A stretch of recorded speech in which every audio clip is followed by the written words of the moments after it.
আর মন্দিরের কৃষ্ণ গোপালকে দেখছে যে লীলা তোমার লীলা।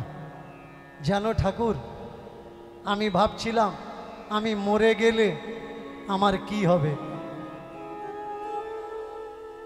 আমার মেয়েটাকে কে দেখবে, আমি ছাড়া তো তার কেউ নেই। কিন্তু ঠাকুর, এখন আমি শান্তিতে মরতে পারবো। কর্ম তো আমরা করি, কিন্তু মৃত্যুর জন্যে প্রিপারেশন আমরা কেউ করি না। মৃত্যুর প্রিপারেশন আমরা ঘর তৈরি করব বলে আগে থেকে টাকা জমাই, জামা কাপড় কিনবো বলে আগে থেকে টাকা জমাই, আমরা গাড়ি তৈরি করব বলে গাড়ি কিনবো, বলে গহনা তৈরি করব গহনা কিনবো, জামা কাপড় শাড়ি কিনবো, আগে থেকে টাকা জন্মাই। কিন্তু আমরা মৃত্যুর জন্য কি করি? মৃত্যুর জন্য আমাদের কোনো কিছু জমানো নেই। হঠাৎ করে মৃত্যু আসে আর আমাদের নিয়ে চলে যায়। কি এই মৃত্যু? আজকের আমরা সাধু হচ্ছি, সন্ন্যাসী হচ্ছি, গৃহত্যাগী হচ্ছি, কেন হচ্ছি? মৃত্যু ভয়ে, যমের ভয়ে। শুধু যম নয়, নরকের ভয়ে। অনেকে দেখবেন মৃত্যু শয্যায় শুয়ে পড়েছে, ভালো করে কথা বলতে পারছে না, বিছানায় উঠে বসতে পারছে না, ডাক্তার বলে দিয়েছে খাইয়ে দাও, বেশি দিন আর বাঁচবে না। কানে কথাটা যাওয়ার পরে তখন হাত জোড় করে বলে, যার কাছে যা করেছি আমার ক্ষমা করে দিস রে। তাকিয়ে দেখেছেন, ওই যে ক্ষমা চাচ্ছে ওটা অজ্ঞানের ক্ষমা।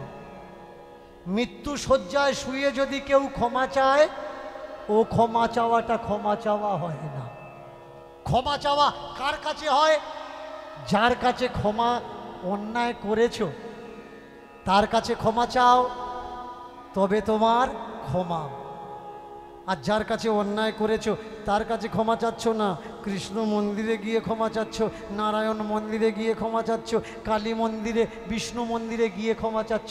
ঠাকুরের কাছে তুমি অন্যায় করেছো? ঠাকুরের কাছে তো অন্যায় করোনি। অন্যায় করেছো যার কাছে, তার কাছে ক্ষমা চাও। সে যদি ক্ষমা দেয় তবে তুমি ক্ষমা পাও, তার আগে ক্ষমা না। একটা দিদিমা লাইট পোস্টারের নিচে, লাইটটা জ্বলছে রাত্রিবেলা, আর ওখানে কিছু একটা খুঁজছে। নাতিরা জিজ্ঞাসা করছে, হ্যাঁ গো দিদিমা কি খুঁজছো তুমি? দিদিমা বলে উঠলে, আমার টাকার তবিল পড়ে গেছে রে ভাই, তবিল খুঁজছি। এখন যেমন মানি ব্যাগটা হয়েছে, তখন তো আর মানি ব্যাগ ছিল না, তবিল ছিল। ছোট্ট মতো একটা কাপড়ের বস্তা বানানো, আর ওই বস্তার মুখ থেকে একটা দড়ি ফিট করা থাকতো, টেনে দিলে বন্ধ, ফাঁক করলে আবার খুলে যেত। এটাকে তবিল বলা হতো। আর মুখটা ওখানে পেঁচিয়ে দিয়ে গাঁটে গুজে রাখতো। কেউ কেউ আবার ঘনশির সঙ্গে বেঁধে রাখতো, একে তবিল বলে। আমার তবিল হারিয়ে গেছে, আমি খুঁজছি রে। কোথায় তবিল হারিয়ে গেছে? এখানে তো পরিষ্কার দেখা যাচ্ছে, ওই এখানে তো আমরা কেউ তবিল দেখতে পাচ্ছি না। দিদিমা বললে, দূর বোকা কোথাকার, তবিল এই এখানে পড়েনি তো। কোথায় পড়েছে? তবিল পড়েছে ওই অন্ধকার জায়গাটায়, যেখানে কিছু দেখা যাচ্ছে না। তা ওখানে পড়েছে, তুমি আলোয় খুঁজছো? বলে ওখানে দেখা যাচ্ছে না, খুঁজবো কি করে? তার জন্য তো আলোর কাছে খুঁজছি। নাতি বলে উঠলে, দিদিমা জন্ম জন্মান্তর ধরে খুঁজলে তুমি তবিল তোমার খুঁজে পাবে না। কেন? তবিল যেখানে পড়েছে সেখানে তুমি তবিল খোঁজো, তবে তো তুমি তবিল পাবে। আর যেখানে তবিল নেই, হোক না সেখানে আলো, সেখানে তবিল খুঁজলে কি আর তুমি তবিল পাবে? তবিল পাবে না। বড় জাগ্রত মন্দির হোক না জাগ্রত মন্দির, অপরাধ করেছো তুমি তোমার বাবার কাছে, তোমার মায়ের কাছে, তোমার বোনের কাছে, তোমার দাদার কাছে, তোমার ভাইয়ের কাছে, আত্মীয় পরিবারদের কাছে, তাদের কাছে তুমি ক্ষমা চাচ্ছ না। যার কাছে অন্যায় করেছো ক্ষমা চাচ্ছ বড় জাগ্রত মন্দিরে গিয়ে, যে হে ঠাকুর, জীবনে যত অন্যায় করেছি ক্ষমা করে দাও। হবে কি? জীবনে হবে না। যার কাছে অন্যায় করেছো যদি সত্যি মনে করো ক্ষমা চাওয়ার দরকার, তার কাছে ক্ষমা চাও। আমি বলছি অবশ্যই তোমাকে সে ক্ষমা করে দেবে। চেয়ে তো দেখো। এদিকে বুকে জড়িয়ে ধরে মেয়েটার বাবা ঠাকুরজিকে বলছে, ঠাকুর তোমার লীলা কে বুঝতে পারে। মেয়েটাকে আস্তে করে ধরে নিয়ে ঘরের ভিতরে গেছে, পালঙ্কের উপরে বসে বলছে, মা রে আমি এবার শান্তিতে মরতে পারব। শান্তিতে কোন মানুষ মরে?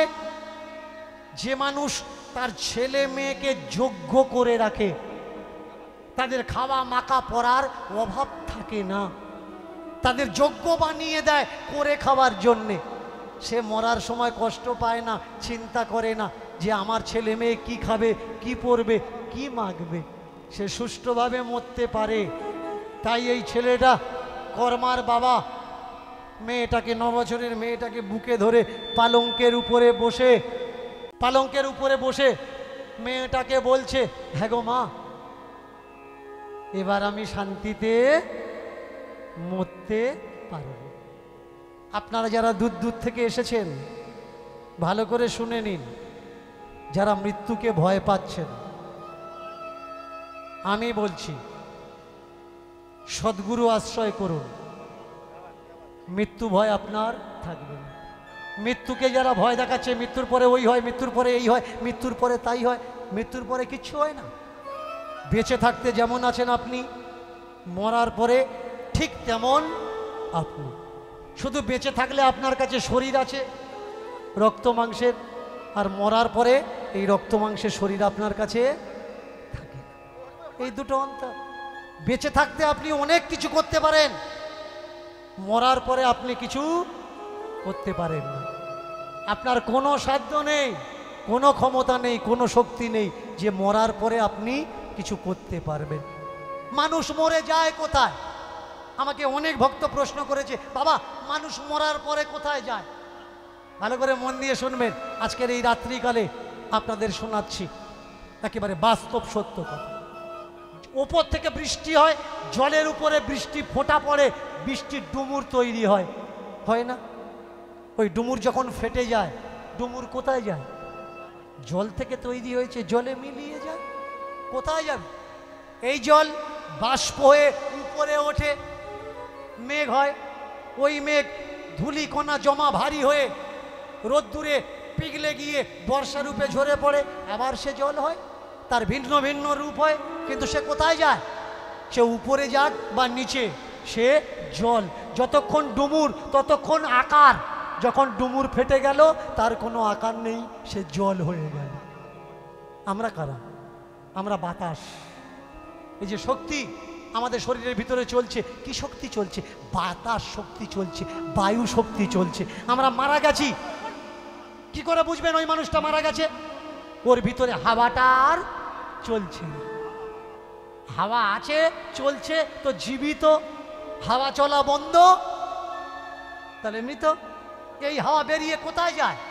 এই হাওয়া বেরিয়ে গিয়ে বিশাল হাওয়ার সঙ্গে মিশে যায়, কোথায় যায় না। তাহলে মাঝখানে যে এই যমলোকের ভয় দেখানো হচ্ছে, প্রেত লোকের ভয় দেখানো হচ্ছে, ভূত লোকের ভয় দেখানো হচ্ছে, এটা শুধু ভয়। কারণ ধান্দাটা ভয়েতেই হয়। ভয় দেখালে তবে ব্যবসা হবে, ভয় না দেখালে বিজনেসটা চলবে না। মৃত্যু কি সত্যি? কি মৃত্যুর পরে নরক আছে? অনেকে দেখবেন জাতিস্বর জন্ম নিয়েছে। জাতিস্বর মানে পরজন্মে সে কোথায় ছিল বলে দিতে পারে। তাহলে তাকে জিজ্ঞেস করুন তো, ভাই পরজন্মে কোথায় ছিলিস তুই বলে দিলি, মরার পরে সত্যি সত্যি কি তুই যমলোকে গেলি?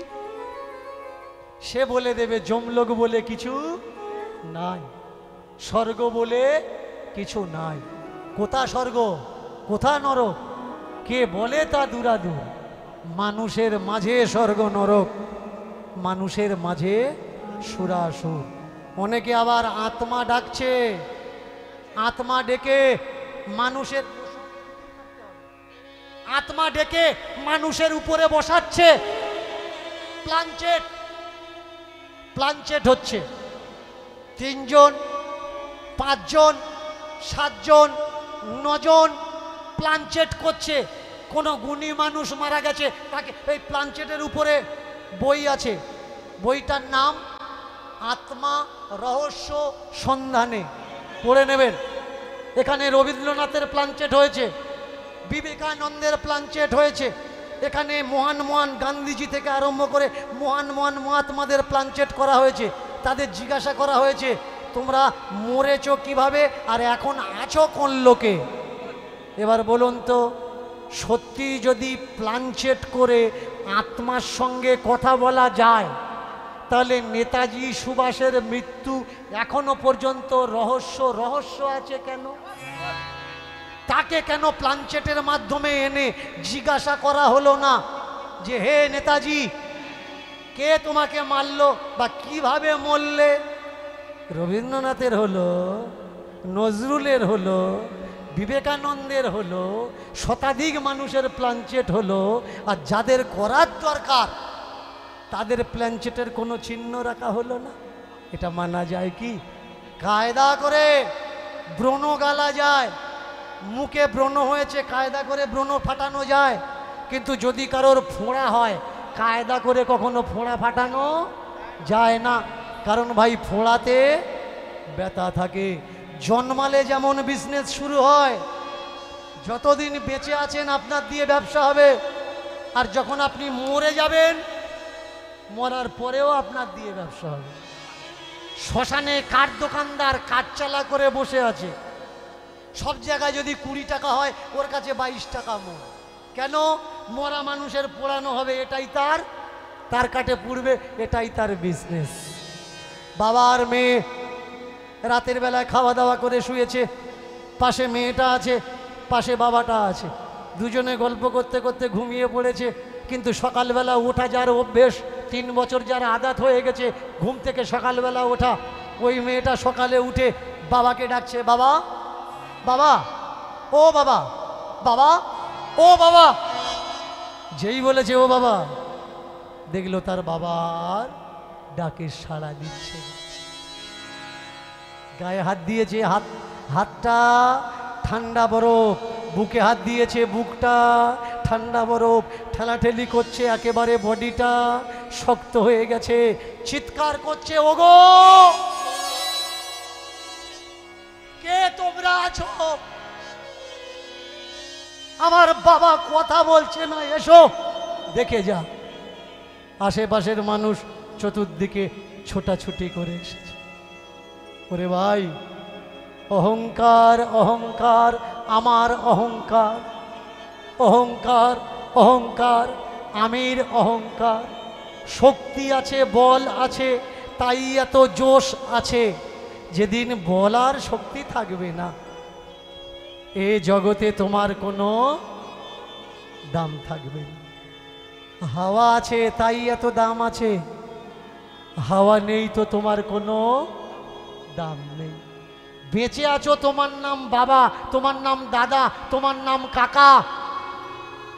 যখন তুমি মরে যাবে, তোমার নাম লাশ, তোমার নাম বডি, তোমার নাম শবদেহ, আর কোনো তোমার নাম নেই। আজ মরলে কাল দুদিন, আজকের মরে গেছে কালকে তোমার দুদিন, 10 দিন পরে তো তোমার কথা কেউ মনে রাখবে না। এর জন্য জীবনে এমন কাজ করার দরকার, এমন একটা দাগ কাটার দরকার, যে দাগ দেখে তোমাকে লোক চিনতে পারবে যে এই দাগটা অমুক মানুষ কেটেছে, এই কাজটা অমুক মানুষ করেছে, এই কর্মটা অমুক মানুষ করেছে। রাজা রামমোহনকে আমাদের ছেলেপুলেরা চেনে, আমরা চোখে দেখেছি, তবুও তার নাম নেই কেন? তিনি এমন একটা কাজ করে গেছেন, কর্মের মাধ্যমে তিনি মরেননি, তিনি চির অমর হয়ে গেছে। এসো ভাই দেখে দেখে শিখিতা, সে দেখো জীবনে আর সময় নাই, আর সময় জিজ্ঞেস করো টাটাকে, বিড়লাকে, আম্বানিকে, প্রত্যেকটা মানুষকে, ভাই তোমার টাকা আছে কত? 2 দিন, 10 দিন, 1 মাস, 1 বছর হিসাব করে সে বলে দিতে পারবে তার সম্পত্তি কত, টাকা পয়সা কত।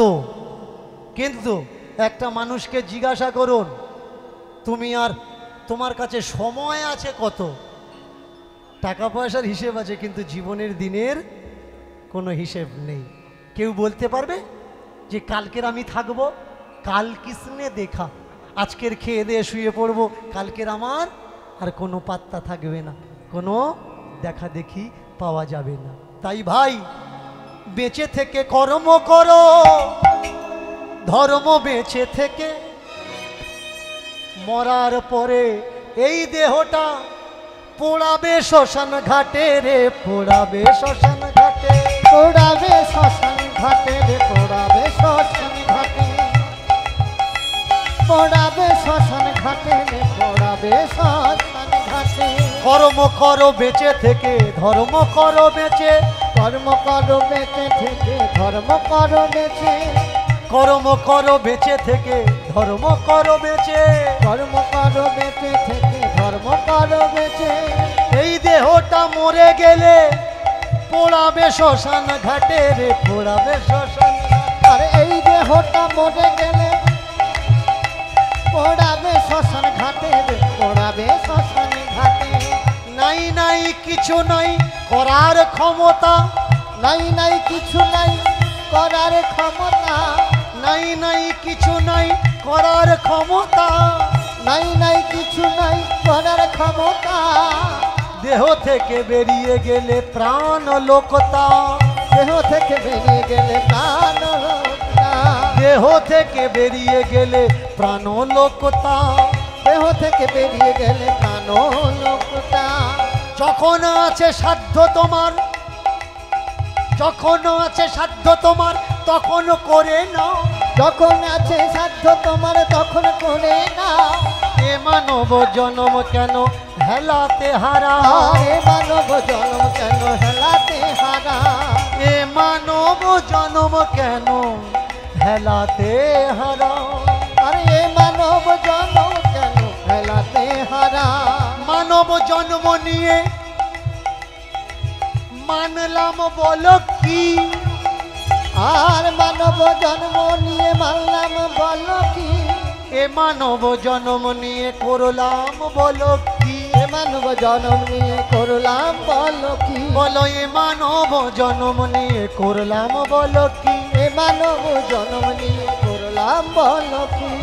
খেলাম বাকি, করলাম বাকি, বললাম বাকি, এলাম বাকি, গেলাম বাকি, আমার বাকি বাকি বাকি হলো, বাকি বাকি বাকি হলো, বাকি বাকি বাকি আমার হলো। বাকি বাকি বাকি হলো। এ মানব সোনার জীবন বাকি বাকি বাকি এ হলো, মানব সোনার জীবন বাকি বাকি বাকি হলো, এ মানব সোনার জীবন বাকি বাকি বাকি এ হলো। মানব সোনার জীবন বাকি বাকি বাকি এ দেহ পুড়ে তোমার ছাই হবে বাকি বাকি, পুরে তো ছাই বাকি বাকি, পুরে তো ছাই হবে বাকি বাকি।